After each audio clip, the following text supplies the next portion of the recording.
Greetings, everyone, and may the Fourth be with you. One of the most enduring aspects of all the Star Wars films has undoubtedly been the contribution that John Williams has made to the Star Wars universe. His score is iconic. There's just no better way to say it.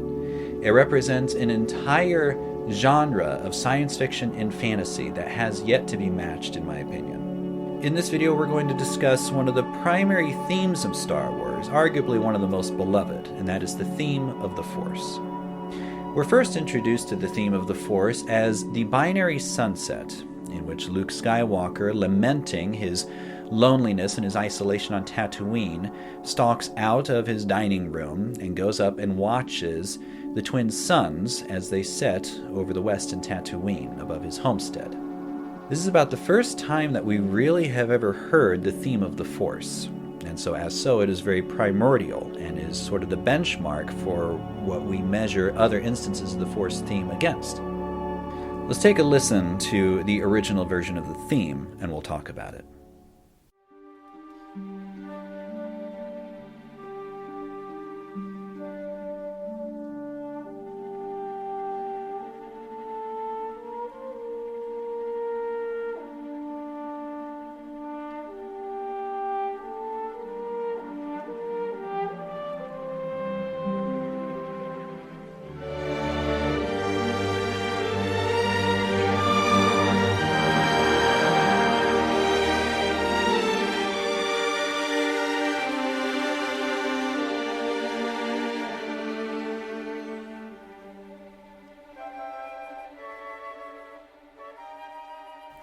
Now understand that this version of the theme is specific to Luke's feelings.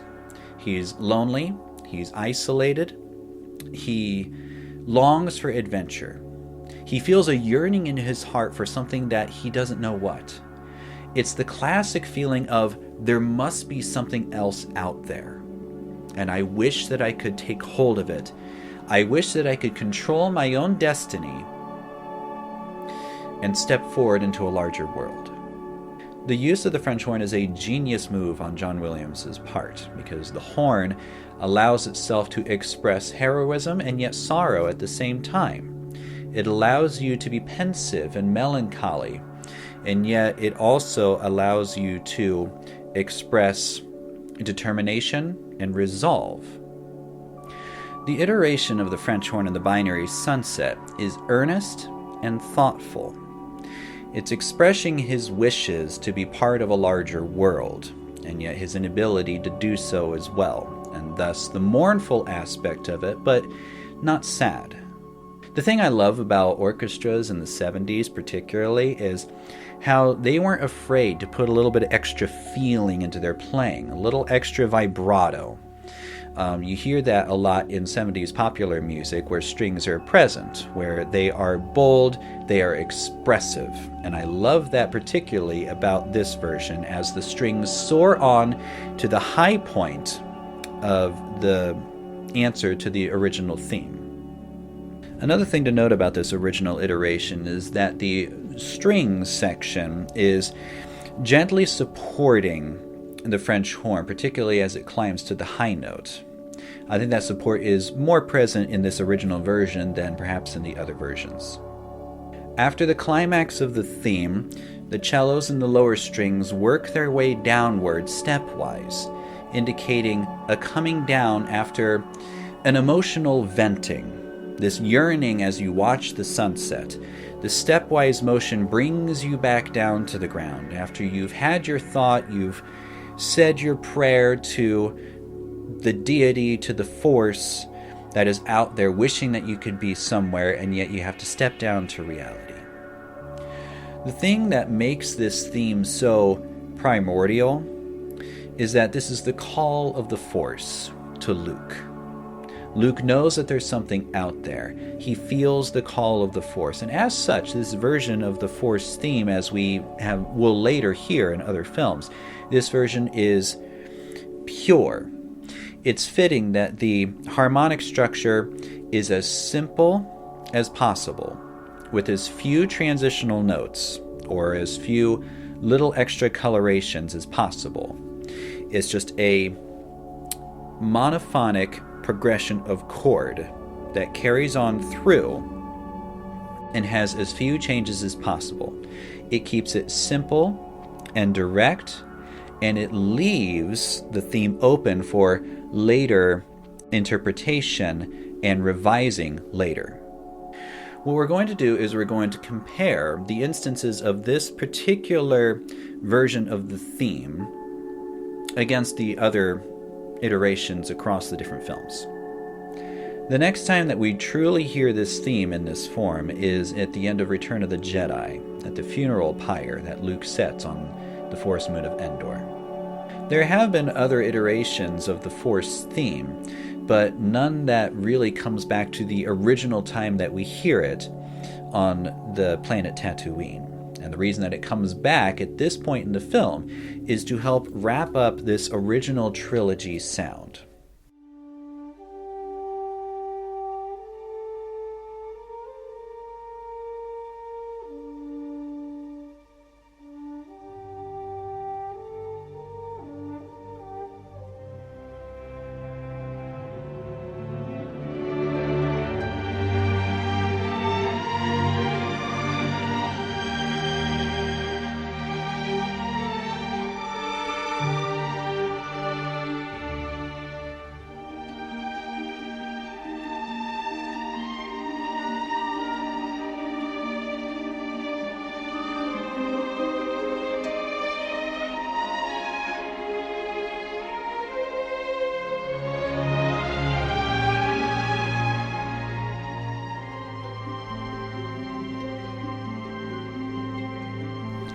As the circle is complete of the original trilogy, originally we found that this theme that called Luke to something greater is the theme that we return to at the end of Return of the Jedi, as Anakin Skywalker has completed his journey of a Jedi. As Luke sets fire to the funeral pyre, we are greeted with the theme of the French horn again, but this time the character is quite different. The French horn references, yes, Luke Skywalker's feelings, but I also think that it represents the journey of Anakin Skywalker, his fall, the tragedy of Darth Vader. We grew to learn that Vader was a conflicted character. He wasn't simply a stark evil that had no weaknesses. We had learned that Vader knew how to love. The theme that the French horn plays is much more mournful, a lot more melancholy and tragic. It's gentle, almost as if it's referencing a past glory that is long since gone by. The string support is very scarce, only limited to a few high notes. It's very sparse. After the question raised by the French horn, the answer of the strings, as they respond, it is a mournful tone, again, rich with vibrato to indicate an outpouring of emotion, a weeping. The orchestra is weeping at the loss of Anakin Skywalker and the tragedy of Darth Vader. So much that Anakin Skywalker could have become, and yet he was corrupted by the dark side, and we must recognize the sadness of it. The string's answer to the horn's melody uses a couple moments of dissonance. The use of non-chord tones helps to instill an extra sense of emotion in the piece, more so than the original did. The use of these minor colors, there's a minor seventh and a minor second. The use of these colors in the overall harmonic structure indicates the pain. And yet, while we are saddened by the loss of Anakin Skywalker and the tragedy of Darth Vader, we're not left completely sorrowful. We also are left with this bittersweet understanding that Anakin Skywalker has been redeemed. We are left with this hope that things can get better. There is something about the release of your emotions, about having a good cry that allows you to process your grief and allows you to see that something better may be coming, that healing can occur, and that restoration is possible. And that is represented in this version of the Force theme. Now, something that's interesting is that the next time that we really hear this theme play out, it really isn't until Revenge of the Sith, we don't hear this in The Phantom Menace. We don't really hear this in Attack of the Clones. But we do hear it towards the end of Revenge of the Sith, at, again, a binary sunset, at the very end. Several part of Revenge of the Sith soundtrack is meant to reference the original trilogy as well.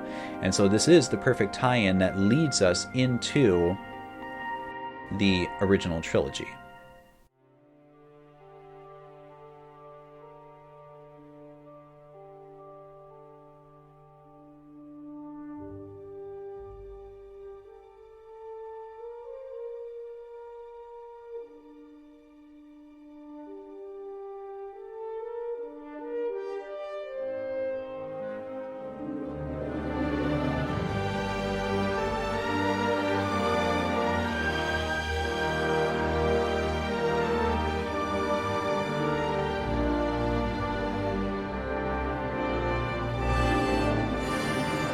Now, this establishes something that would sort of become par for the course, that this Force theme would be used as a way of closing out the film and leading us into the end credits. Now, talking more specifically about how Revenge of the Sith plays the Force theme, again, the horn plays the theme. The strings are very light in accompaniment, as similar to Return of the Jedi. But there's a very interesting harmonic progression that occurs.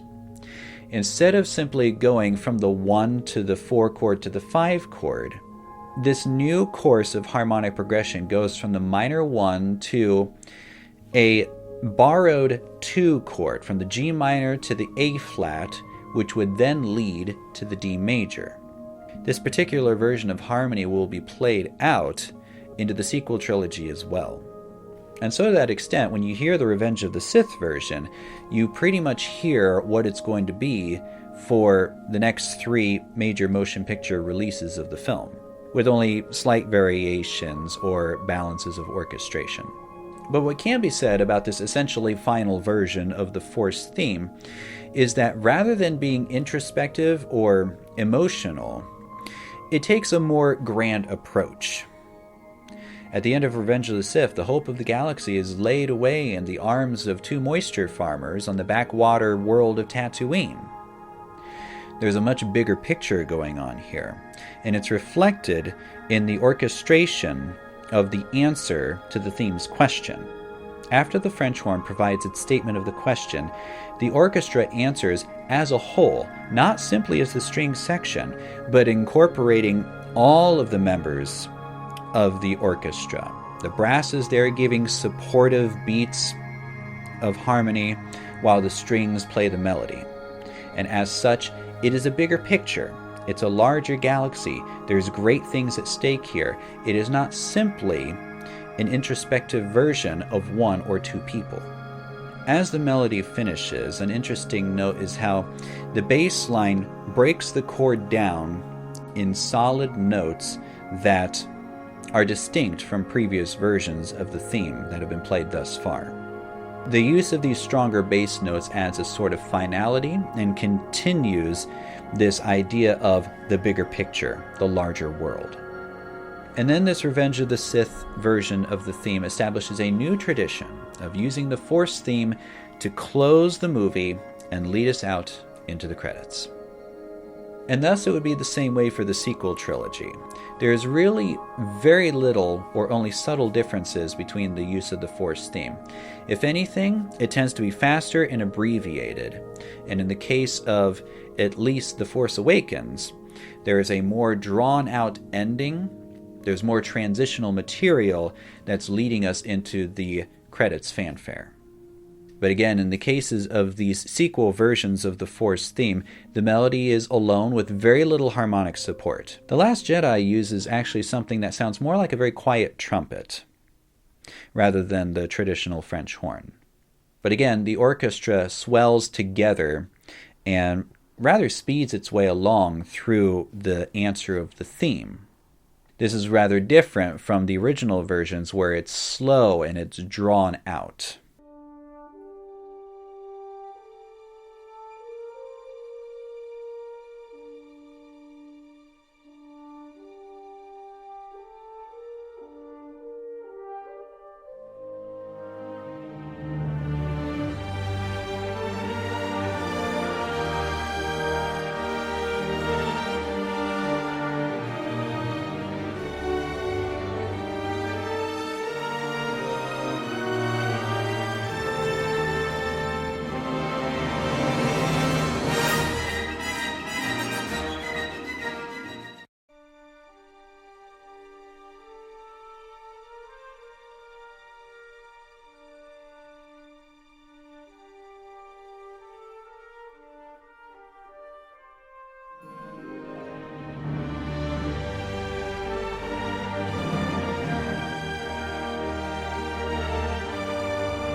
one of the things I think that makes the Force theme so relatable is actually something that I think about for Beethoven's Immortal Ode to Joy. In the primary theme, it's a very simple use of primary chords, of the 1, the tonic, the 4, the subdominant, and the 5, the dominant. The basic use of these 4 chords and a simple melody, a simple catchy melody, renders it to be iconic and catchy, endearing, and something that sticks in the minds of listeners for all time. Without John Williams, the Star Wars movies may have simply been a science fiction fad, a product of its time, and something that never would have endeared generations of filmgoers.